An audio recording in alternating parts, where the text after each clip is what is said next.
Praise the Lord Jesus Christ. எனக்கு அன்பார்ந்த வாலிப செல்வங்களா, எல்லாரும் எப்படி இருக்கீங்க?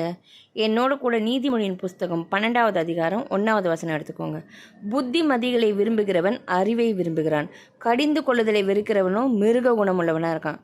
நீங்கள் உங்கள் பெற்றோர்களோ இல்லை உங்களுக்கு மூப்பராக இருக்கிறவங்க அவங்க அட்வைஸ் பண்ணுறச்சே அதை நீங்கள் விரும்பறச்சே என்ன ஆகும்? உங்களுக்கு உள்ள அறிவு வளரும். ஏன்னா அறிவும் ஞானமும் தேவனுடைய வாயிலேருந்து புறப்பட்டு வருது. ஆனால் கடிந்து கொள்ளுதலை வெறுக்கறச்சே உங்கள் சுபாவம் எப்படி இருக்குமா? மிருக குணமுள்ளவனாக இருக்குமா?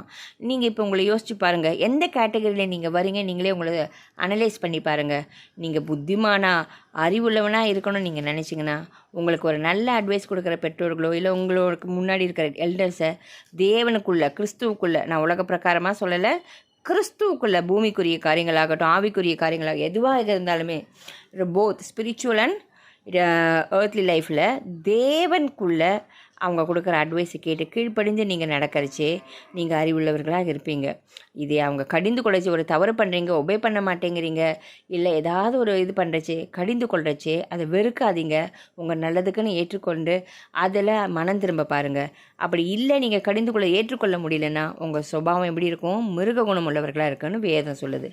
ஸோ இன்றைக்கி நீங்கள் அறிவாளியாக கர்த்தருக்குள்ளே புத்திமானாக இருக்கணுன்னாக்க உங்களுக்கு செய்கிற அட்வைஸை கேட்டு கீழ்ப்படிஞ்சு நடங்க. ஆமீன். God bless you.